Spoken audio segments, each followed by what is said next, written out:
G'day everyone. Yeah, sometimes this hobby frustrates me. Just been the weather hasn't been good to do any painting or anything much, and it's been quite cold. So I decided to make a start on that little Hella 1/72 scale 109 K4. And as I said in the previous video before, that I would build it out of the box and get some detail, dry brush under the detail on the inside of the canopy. Well, I painted it inside of the canopy and inside the cockpit. And, yeah, I didn't like it, so I decided I'd add some detail, and it just started a nightmare. So what I've done, I started scratch building a few little bits and pieces out of wire and some lead wire, some copper wire. The bloody camera's not going to go and focus, but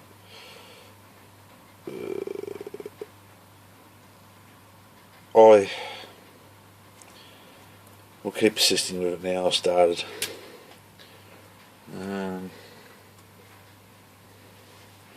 was going to have the canopy open anyway, so I thought adding some wires and stuff inside the cockpit and some bits and pieces like that, it will add a little bit of colour with some yellow and a little bit of blue around gauges and things, and just what you can see just frustrates me. I don't know why I can't build an aeroplane out of a box without doing something to it. It's just frustrating that I'm not pedantic, and I'm not good at doing the scratch building stuff, but you just look at it and then you see, oh yeah, that, you look at photos and things and you end up adding more detail than what you think. I have decided, because the decal's pretty buggered, I did find a nice picture of a overall RLM 76 White 44, which was overall all blue.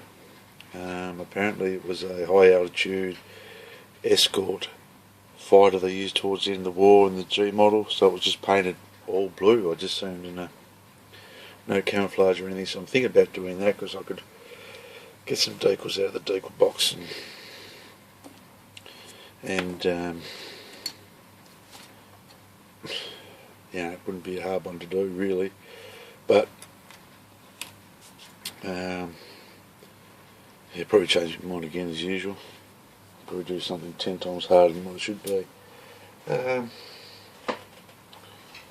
What have I got to show you to fill the video up? Old kits. I haven't got anything really handy, but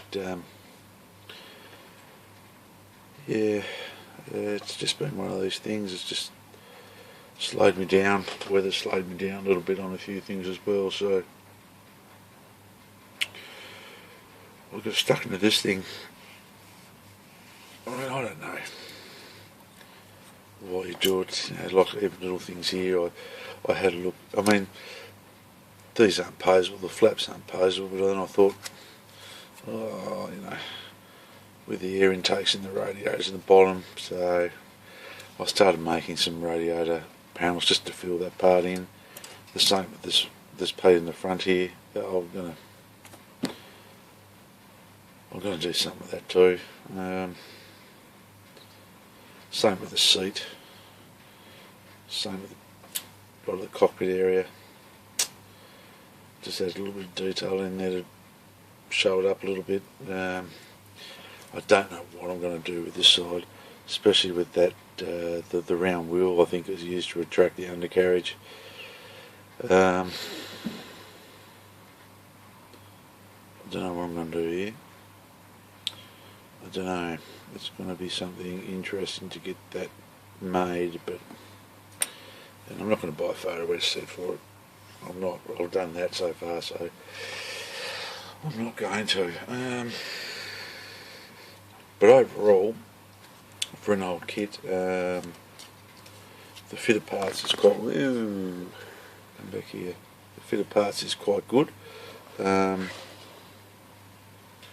Everything seems to go together quite well.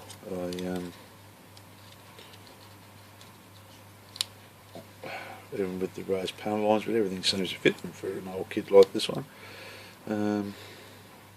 Oh, that's the other thing I wanted to do too. The barrels in the nose, the cannons here are moulded in, so I'm going to remove those, and I've got some really fine aluminium tube I'll replace those with. But apart from that, the fit so far of what I've put together, it all fits quite well. A little bit of a sink mark there which we'll want filling in, but I'm not going to be too worried about the exhaust. The exhaust is going to be hidden underneath the shield. It's there. Yeah, so far that's about what I've done to that one.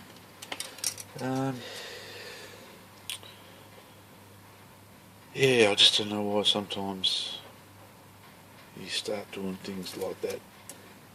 But oh well. Anyway, I'll have a look what I've got here in the kit department.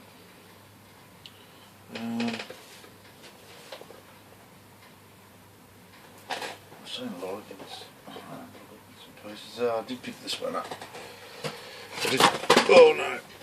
I did pick this one up the other day.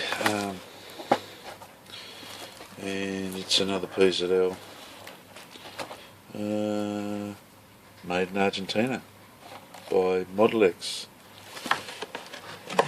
I don't know whether it's the old mould going round, one of the tools going round, but it's just going to be another build from a PZL collection, which I'm slowly getting a few together. My grandfather fought in the Polish Army during the Second World War, so I got a bit of an interesting thing. I'll tell you what I have got here.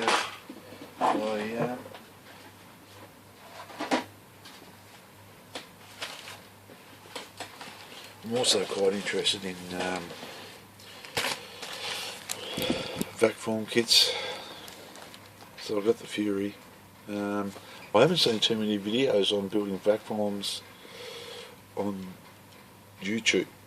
So I might do a video dedicated to a vac form one sooner than later. So I've got that one to build.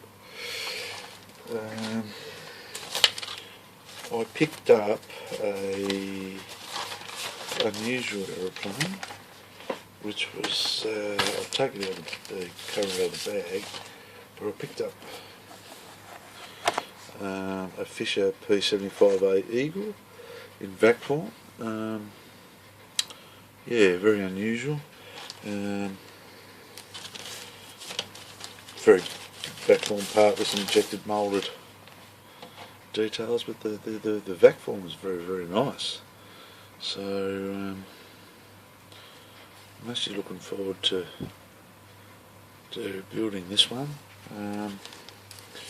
And it comes with some, as of course, a vac form canopy, but it's got and some parts for propeller and wheels, which are pretty crude, but apparently you can use P-51 Mustang stuff on them, or Vought Corsair. I'm not too sure, I'll have to look it up, but apparently that's what can be used for landing gear.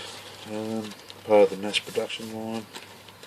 I suppose they use things that are already available, but interesting aeroplane.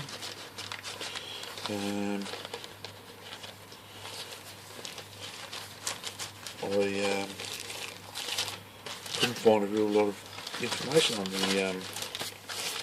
that particular aircraft on the internet, but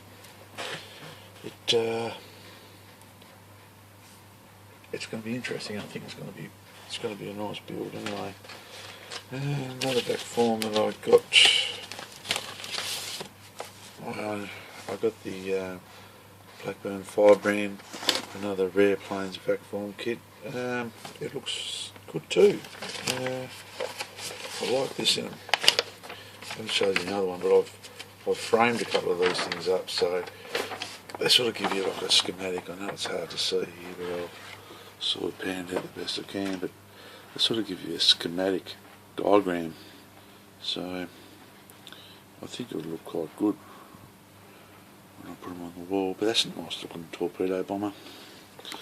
I'm glad to got hold of that one, and so yeah, vac forms are good. I've seen some really good vac form kits being built of some really rare and historically significant aircraft that everything sort of played a role in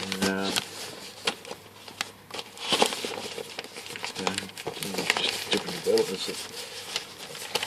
But modern day kit manufacturers do they spoiled us a bit lately anyway. We've got a good choice of kits coming out in a few different things. But yeah, that's Messerschmitt. You know, I think to myself, why do I do it sometimes? But, yeah, no. I wanted to put like a little bit of a mesh or something in that. And a guy said to me the other day, like, I got a question which I answered, how do you go holding your parts together? They're very hard. So what I normally do is, I've got a little stand here that's out of an old spindle out of a tap, but put a little dab of blue tack on it. I take one small part and I put half the small part on the spindle, apply my glue, and then sit the other part on there, and I'm not trying to hold two parts together. The other piece doesn't ping off, and then later on I use them for holding things. To paint, I even use little these are little resin bases off some injecting seats for a Phantom I had, and I just put a pin in them and I use those for holding parts while I paint as well. So the more things you can get to hold, the better.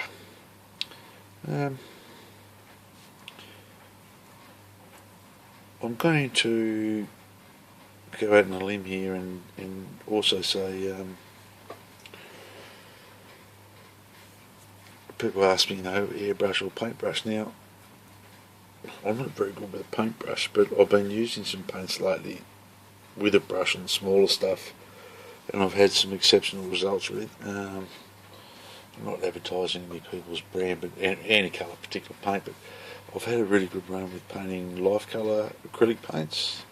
But the ones I picked up, and they're old jars too, but they're excellent. But these things here brush beautifully. I just can't get over how well this Aeromaster paint brushes. It's incredible.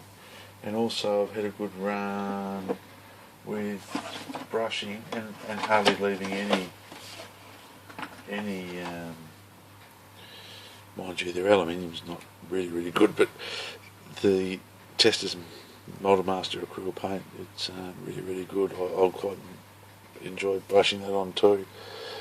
Sometimes I find that the Testors here, like I've got some British RAF second World War colours, but I find that sometimes you've got to have a little bit of a dampened cotton tip because they will sort of dry on the needle. But apart from that, they're really good. The Vallejo paints are good. I just find it hard to get it here. My local hobby shop's got a good selection of this. Sometimes I find this can be a bit temperamental to spray. I've had trouble with the RLM 75 in their range going a little bit white and not quite as dark.